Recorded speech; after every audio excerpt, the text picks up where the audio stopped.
No hej, witajcie na kanale EV Repair. W tym odcinku, jak co roku, nagramy materiał na temat tego, jak dbać o baterię samochodu elektrycznego w lecie, także oglądajcie. Na tą chwilę mamy wiosnę, ale już końcówkę, zaraz zaczyna się lato i te temperatury mogą być naprawdę skrajne, dlatego jeszcze raz przypomnę, jak dbać o tą właśnie baterię. No i pierwsza rzecz, którą powtarzam zawsze, do znudzenia, zobaczcie sobie wcześniejsze odcinki, to jest zawsze pierwsza rzecz, unikanie skrajności. Bateria w samochodzie elektrycznym ma taką specyfikę, że ona nie lubi pracować w pewnych warunkach. I te warunki z reguły występują wtedy, czyli podnosi się jej temperatura lub ta temperatura spada, ale tutaj w tym wypadku akurat podnosi się w momencie, kiedy ją wydatnie obciążamy. Czyli jeżeli wciskamy ten pedał przyspieszenia, a silnik elektryczny spożywa większą ilość energii, no to po prostu jeżeli robimy to przez dłuższy okres, no to bateria po prostu nam się nagrzewa. Jeżeli się nagrzewa, no to docelowo też się degraduje. Dlatego należy unikać takiego właśnie nagłego przyspieszania i utrzymywania silnika pod dużym obciążeniem elektrycznego. Dlatego, że układ chłodzenia w większości samochodów elektrycznych na tą chwilę są już wyjątki, bo rzeczywiście producenci cały czas nad tym pracują i na przykład Porsche Cayenne jest takim dobrym przykładem samochodu, który ma naprawdę wydajny system chłodzenia, gdzie silniki na przykład są chłodzone bezpośrednio olejem, bateria ma dwie płyty chłodzące i bardzo dobrze jest odbierana temperatura z baterii i ten samochód naprawdę, według tego co twierdzą inżynierowie, jest w stanie pod dużym obciążeniem jechać bardzo długo, natomiast w większości samochodów elektrycznych ten układ prędzej czy później przestaje być wystarczająco wydajny, no i ta nasza bateria po prostu dostaje w kość lub jest limitowany wydatek energetyczny. Dlatego po prostu unikajmy takich skrajności. Kolejna skrajność, której należy unikać, oczywiście to nie zawsze jest możliwe, ale chodzi o to, aby samochodu nie stawiać bezpośrednio w operacji słonecznej. Czyli chodzi o to, żeby samochód elektryczny, jeżeli oczywiście istnieje taka możliwość, nie stał bezpośrednio w operacji słonecznej, żeby ta bateria nam się po prostu nie nagrzewała. Bo to na pewno jej nie służy. A jeżeli już jest taka sytuacja, gdzie ten samochód nam po prostu notorycznie stoi, no to przynajmniej pamiętajmy o tym, żeby sobie go podłączyć do sieci z zewnątrz i żeby ten samochód nam się chłodził po prostu przy użyciu energii podawanej z zewnątrz, a niekoniecznie z wykorzystaniem baterii. No bo jeżeli bateria będzie musiała sama się schłodzić, korzystając z tej energii, która jest w niej zgromadzona, no to też dodatkowo będzie ją po prostu niepotrzebnie obciążało. No i teraz jakby odnosząc się do tego, co powiedziałem na początku i przechodząc dalej, no co jest bardzo ważne, jeżeli chodzi o baterię w samochodzie elektrycznym, to układ chłodzenia i układ klimatyzacji.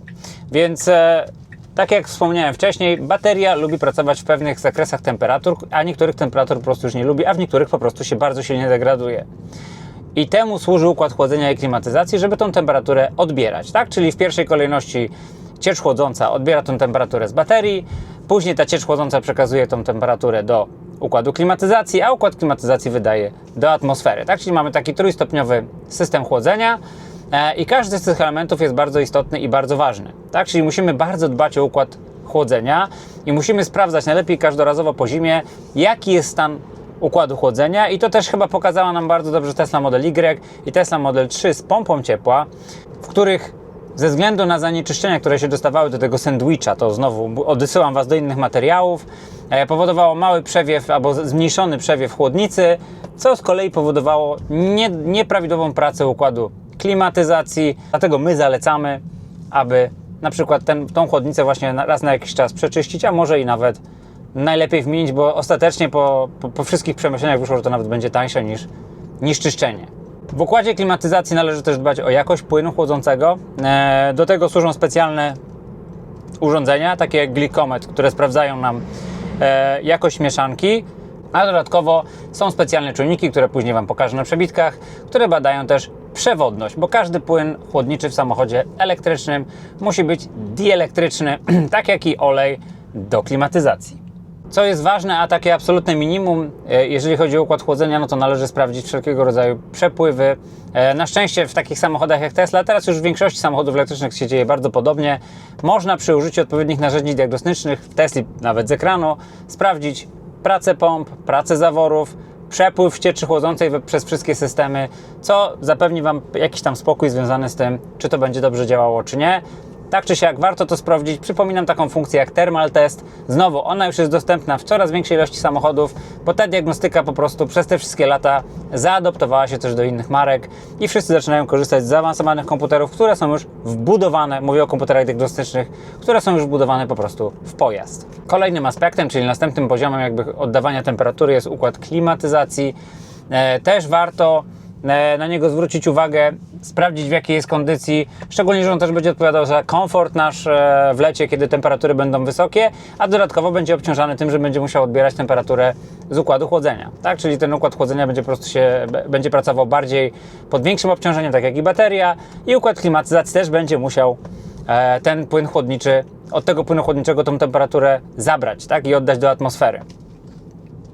W układzie klimatyzacji no to bardzo często skraplacze, sprawdzić stan skraplaczy, należy też sprawdzić, czy nie ma jakichkolwiek wycieków, czy nie widzimy gdzieś wycieków oleju, na łączeniach wszelkiego rodzaju przewodów wysokiego czy niskiego ciśnienia w układzie klimatyzacji. Oczywiście, jeżeli jest taka potrzeba, wymienić osuszacz, co na szczęście w Teslach akurat, szczególnie tych nowszej generacji, jest w miarę proste, a dodatkowo jest to standardowa czynność związana z serwisowaniem układu klimatyzacji. No i ostatnia rzecz, na którą trzeba zwrócić uwagę, to jest układ przewietrzania, czyli wszelkiego rodzaju kierownice powietrzne, kratki, żaluzje, tam się blokują, trzeba zobaczyć, czy coś się z nimi nie stało.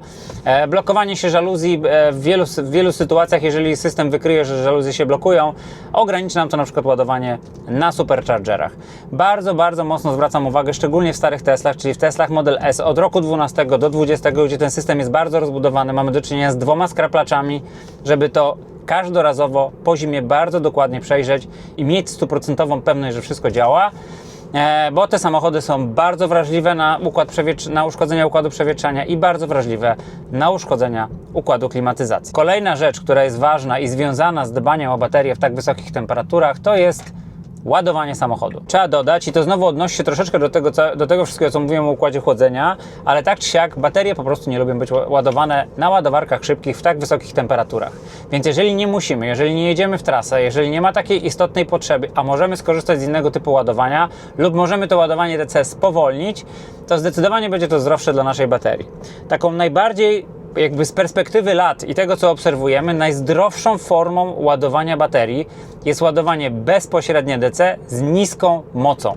Ładowanie DC na coraz popularniejszych przydomowych ładowarkach DC, gdzie możemy sobie ograniczyć to ładowanie do 5 kW, powoduje, że oprócz tego, że oczywiście jeżeli ograniczymy tą energię, to nie obciążamy baterii, podobnie jakbyśmy to robili w sytuacji ładowania AC z niskim prądem, to dodatkowo omijamy ładowarkę pokładową, co powoduje, że ładowarka pokładowa nie jest obciążana, a jak wiecie, w niektórych samochodach, chociażby z grupy Stellantis, ładowarki pokładowe lubią się psuć.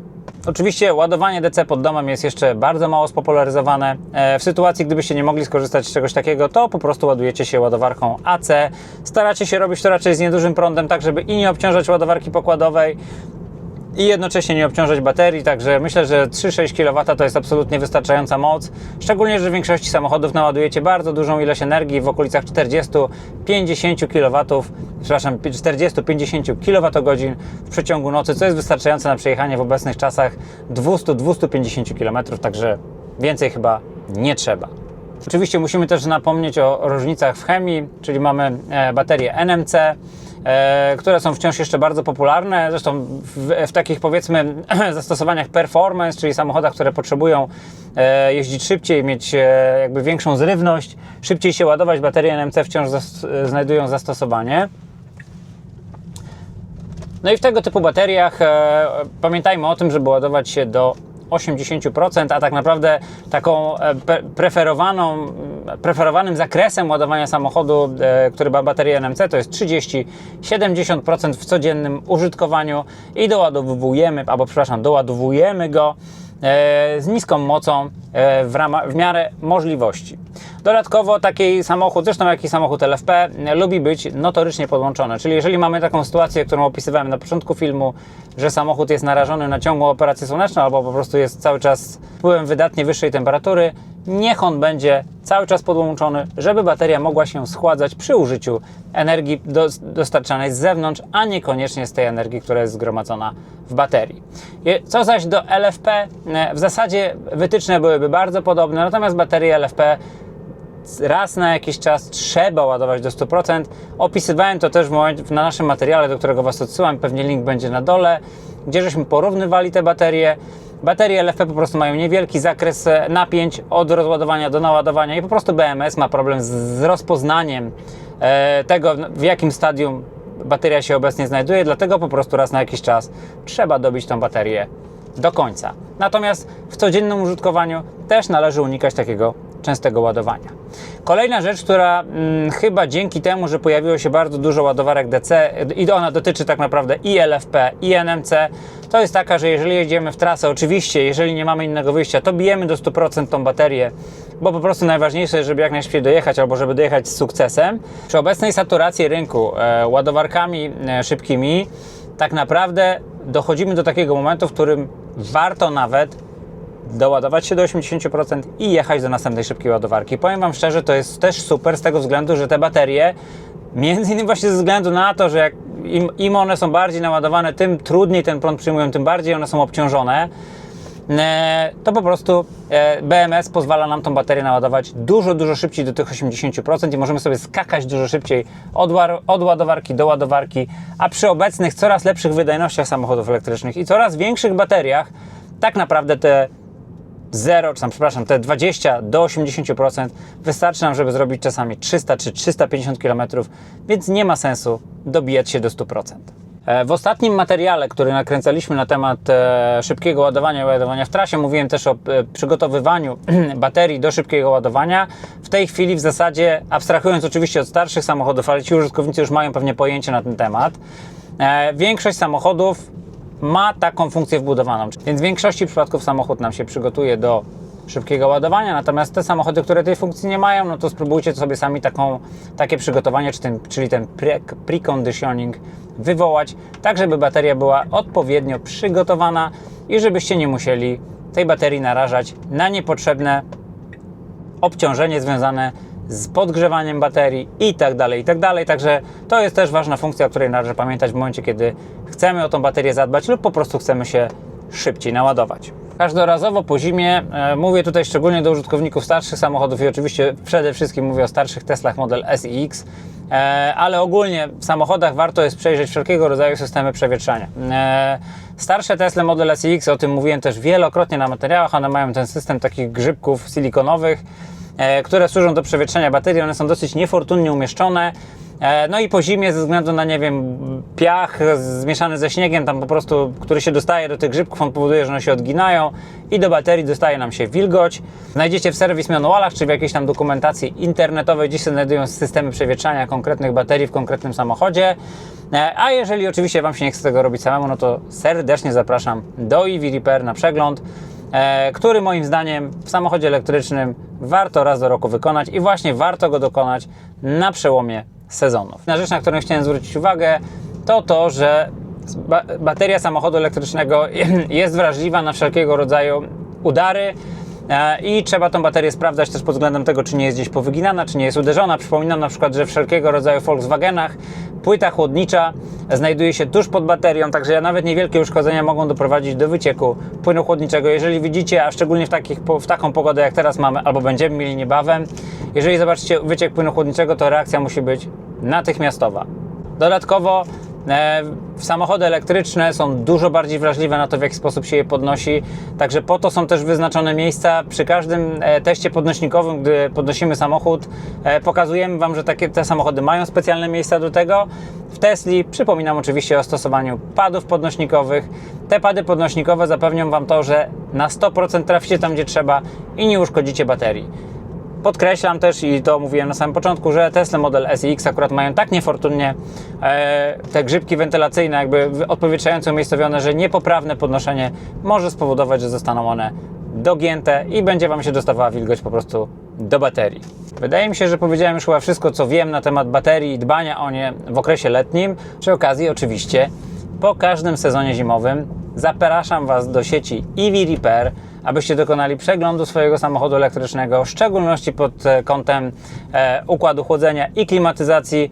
bo te układy są kluczowe pod względem funkcjonowania Waszej baterii, a bateria to, przypominam, najdroższy wciąż jeszcze komponent samochodu elektrycznego, aczkolwiek notorycznie taniejący. Bardzo Wam dziękuję za oglądanie. Serdecznie zapraszam do subskrybowania naszego kanału, bo Wasze subskrypcje to jest to, co napędza mnie do cięższej pracy. I oczywiście, jak zawsze, przy okazji delikatnie się przypromuję i zaproszę Was na stronę evrepair.pl, gdzie możecie kupić akcesoria, części, a przede wszystkim ładowarki do Waszych samochodów elektrycznych. Trzymajcie się, cześć!